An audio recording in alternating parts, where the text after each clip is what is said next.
तो विद्यार्थी मित्रों आजना लेक्चर में आपनु स्वागत है। आजनो लेक्चर है आपणो धोरण 12 कॉमर्स आंकड़ाशास्त्र भाग 1 एनु चेप्टर नंबर पहलू सूचकांक, जेमां मैं सूचकांक में स्वाध्याय 1.1 सूचकांकनी थियरी और स्वाध्याय 1.1 ना सूत्रों आ बधुं ज आगळना लेक्चर्स में शीखवाड़ी दीधेलू है। जो कोई ना जोयुं होय अने खबर ना पड़ती होय तो तमे त्यां जईने विडियो जोई अने दाखला अने सूत्रों शीखी शको छो अने थियरी पण जोई शको छो। तो हवे आपणे स्वाध्याय 1.1 पूर्ण कर्या बाद शरूआत करीए स्वाध्याय 1.2। परंतु स्वाध्याय 1.2 शरूआत कर्या पहेला एना सूत्रों जरूरी है, कारण के सूचकांकना दरेक दाखला सूत्र पर आधारित है। जो तमने सूत्र नहीं आवड़तुं होय तो तमे दाखला करी शकशो नहीं। माटे आपणे शरूआत करीए पहेला सूत्रोथी। तो स्वाध्याय 1.1 ની અંદર બે सूत्र आवे छे। કેટલા? બે। અને એ બે જ સૂત્રના આધારે સ્વાધ્યાય 1.2 ના દાખલા થઈ જશે। તો પહેલું સૂત્ર આવે છે કે ભાઈ અચલ આધારમાંથી પરંપરિત આધારના સૂચકાંકમાં પરિવર્તન। અહીં બે પ્રકારના દાખલા છે। એક અચલ આધારે સૂચકાંક આપેલો હોય તેને પરંપરિતમાં પરિવર્તન એટલે કે ફેરવી દેવાનો, અને બીજી રીત છે કે પરંપરિત આપ્યો હોય અને એને આપણે અચલ આધારમાં ફેરવવાનો છે। તો શરૂઆત કરીએ આપણે अचल आधार में परंपरित आधार सूचकांक में परिवर्तन थी। तो एनु सूत्र शू छे जोईए। तो परंपरित आधारे सूचकांक सूत्र खूब ज सरल है कि चालू वर्षनो अचल आधारे सूचकांक छेदमां अगाउना वर्षनो अचल आधारे सूचकांक गुण्या 100। एकदम सिंपल सूत्र। चालू वर्षनो अचल आधारे सूचकांक छेदमां अगाउना वर्षनो अचल आधारे सूचकांक गुण्या 100। હવે સૂત્ર એકદમ સરળ છે, પણ સૂત્રની સાથે સાથે આ બે નોંધ તમારે ખાસ યાદ રાખવાની, કારણ કે જો આ નોંધ યાદ નહીં હોય તો દાખલાનો પહેલો જવાબ ખોટો આવી શકે છે। તો નોંધ શું છે કે જો આધાર વર્ષ આપેલ ન હોય તો પ્રથમ વર્ષનો પરંપરિત સૂચકાંક કેટલો લખવાનો? 100 લખવાનો। પહેલા દાખલાની રકમ એકદમ વ્યવસ્થિત રીતે વાંચી લેવાની અને જોવાનું કે તેમાં આધાર વર્ષ આપેલું છે કે નહીં, અને જો ન હોય આપેલું तो प्रथम वर्षनो परंपरित आधारे सूचकांक केटलो मूकी देवानो? तमारे 100 मूकी देवानो। अने जो आधार वर्ष आपेलू होय तो प्रथम वर्षनो परंपरित आधारे सूचकांक जे अचल आधारे आपेलो होय पहेलो एनो ए ज लखी देवानो। धारो के तमने त्यां 110 आपे तो तमारे 110 लखी देवाना, 120 आपे तो 120। पण जो ना आपेलू होय आधार वर्ष तो पहला हमेशा केटलो मूकवानो? 100 मूकवानो। तो आ तेनी पहली रीत कि अचल आधारमांथी परंपरित आधारना सूचकांकमां परिवर्तन। हवे आपणे जोईए बीजी रीत कि परंपरित आधारना सूचकांकमांथी अचल आधारना सूचकांकमां परिवर्तन जोईए।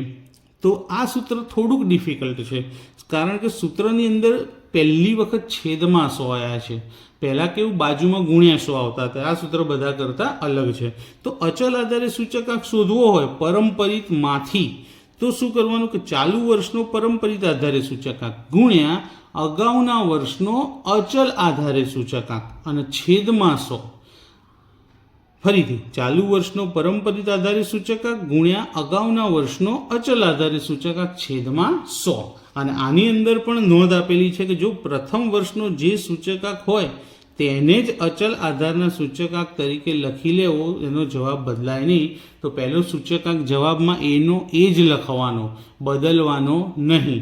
तो बे रीतना दाखला थशे मित्रों। जो आ पहली रीत छे अचल आधारमांथी परंपरित आधारे, अने आ बीजी रीत छे परंपरितमांथी अचल आधारे सूचकांक। हवे आपणे दाखलानी अंदर शरूआत करीए स्वाध्याय 1.2 नी।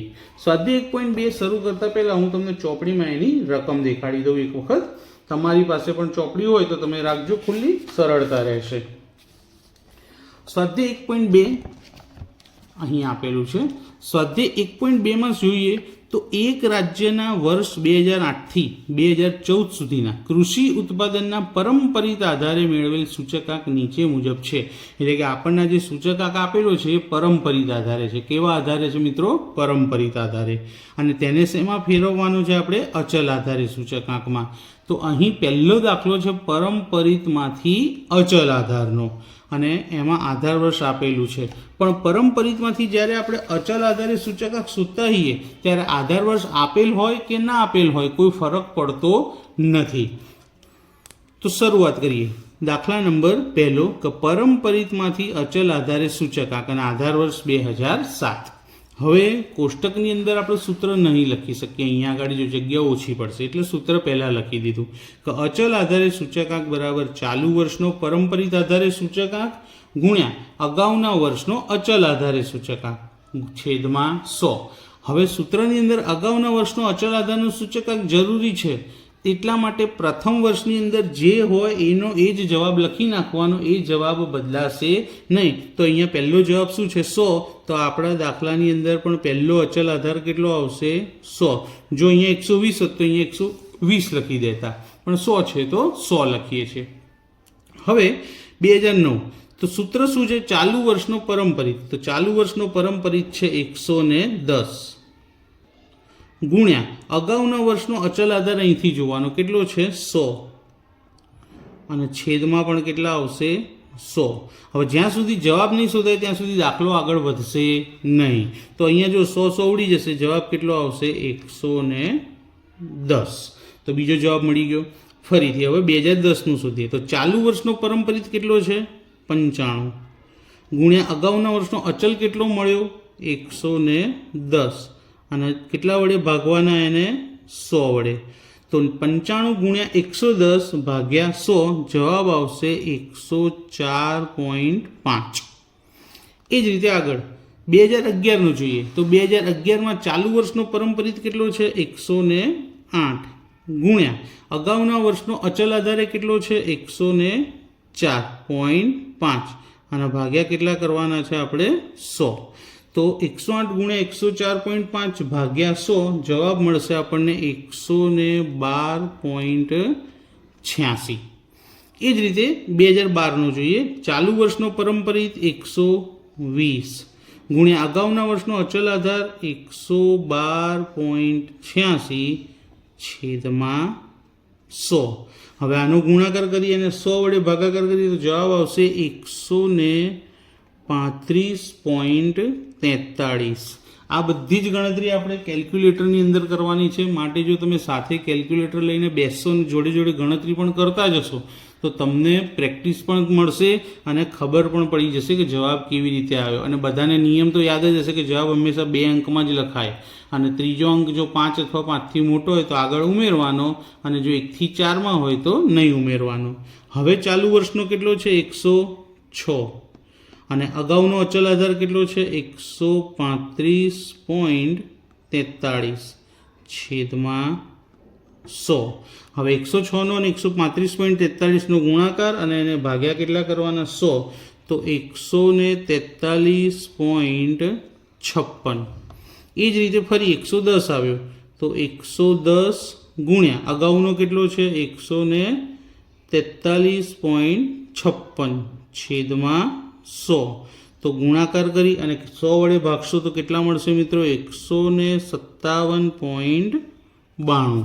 તો આ જે આખો દાખલો આપણે ગણ્યો એ શું કર્યું? આપણે પરંપરિત આધારમાંથી અચલ આધારે સૂચકાંક મેળવી લીધો છે. હવે એક બીજી રીત પણ જોઈ લઈએ જેમાં અચલમાંથી પરંપરિત હોય. મેં તમને 2 સૂત્રો શીખવાડે તો બંને રીતના એક દાખલા પણ જોઈ લઈએ આજે. તો હવે બીજો દાખલો છે અચલ આધારમાંથી પરંપરિત આધારે સૂચકાંક. તો આ રહ્યો દાખલા નંબર 2. દાખલા નંબર 2માં તમને શું કીધું છે જુઓ કે વર્ષ 2007-8ને આધાર વર્ષ તરીકે લઈ, એટલે કે આની અંદર આપણને આધાર વર્ષ આપેલું છે, તરીકે લઈ નીચે આપેલ યંત્ર અને યંત્ર સામગ્રીના જથ્થાબંધ ભાવના અચલ આધારના સૂચકાંક પરથી પરંપરિતમાં. તો હવે અચલમાંથી શેમાં ફેરવીશું? આપણે પરંપરિતમાં ફેરવવાનું છે અને આધાર વર્ષ આપેલું છે. તો મેં પહેલાં જ સૂત્ર લખી લીધું છે જુઓ કે પરંપરિત આધારે સૂચકાંક ચાલુ વર્ષનો અચલ આધારે છેદમાં અગાઉના વર્ષનો અચલ આધારે ગુણ્યા 100. હવે નોંધ જોઈ લઈએ ખાલી એકવાર કે જો આધાર વર્ષ આપેલ હોય તો પ્રથમ વર્ષનો પરંપરિત સૂચકાંક જે હોય તે જ લખવાનો. આપણને આધાર વર્ષ આપ્યું છે એટલે પહેલો જે હોય એનો એ જ લખી દઈશું. તો પ્રથમ સૂચકાંક કેટલો છે 117.4. તો પહેલો જવાબ આવશે 117.4. બીજાથી આપણે ગણતરી કરવી પડશે. બીજાની ગણતરી શું છે? ચાલુ વર્ષનો અચલ આધારે છેદમાં અગાઉના વર્ષનો. તો ચાલુ વર્ષનો છે 118 છેદમાં અગાઉના વર્ષનો આવશે 117.4 અને ગુણ્યા 100. પહેલાં બધાની ગણતરી કરી દઈએ તો એના પછી આવશે 121.3 છેદમાં અગાઉનો કેટલો છે 118 ગુણ્યા 100. ત્યારબાદ છે 125.1 એની અગાઉનો કેટલો છે 121.3 ગુણ્યા 100. ફરી ચાલુ વર્ષનો કેટલો આવ્યો 128.4 અને એની અગાઉનો કેટલો છે 125.1 ગુણ્યા 100. ત્યારબાદ અહીંયા છે 131.6 અને એની અગાઉનો કેટલો છે 128.4 ગુણ્યા 100. ત્યારબાદ છેલ્લો લાસ્ટ કેટલો છે 134.6 અને એની અગાઉનો કેટલો છે 131.6 ગુણ્યા 100. તો અહીં આગળ મિત્રો જરૂર અગાઉના જવાબની નથી એટલે આપણે પહેલાં બધી ગણતરી લખી. હવે ફક્ત એને કેલ્ક્યુલેટરમાં ગણન જ કરીએ છીએ આપણે કે 118 ગુણ્યા 100 છેદમાં 117.4.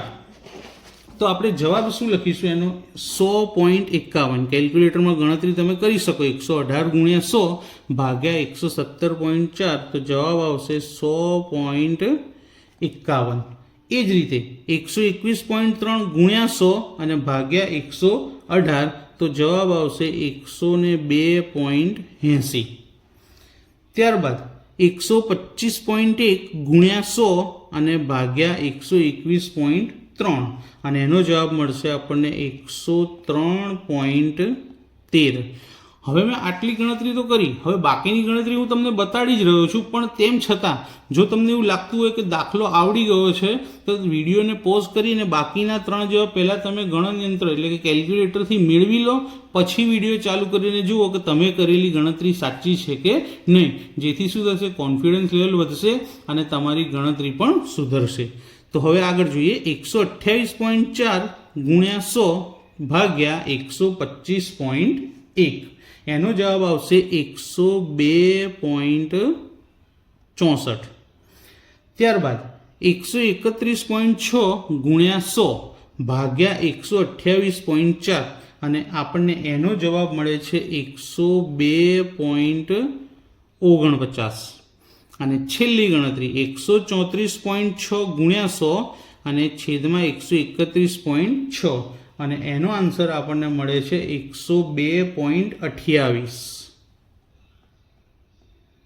તો મિત્રો આજે મેં તમને 2 સૂત્રો શીખવાડ્યા અને બંને સૂત્રોને લગતા 2 દાખલા પણ શીખવાડ્યા. સ્વાધ્યાય 1.2 નો પહેલો દાખલો અને સ્વાધ્યાય 1.2 નો દાખલા નંબર 2. બંનેની અંદર અલગ અલગ પરિવર્તન હતું. પહેલા દાખલાની અંદર પરંપરિતમાંથી અચલ હતું, બીજા દાખલામાં અચલમાંથી પરંપરિત. અને બંને સૂત્રો અને બંનેની નોંધ આટલું ખાસ યાદ રાખી લેજો.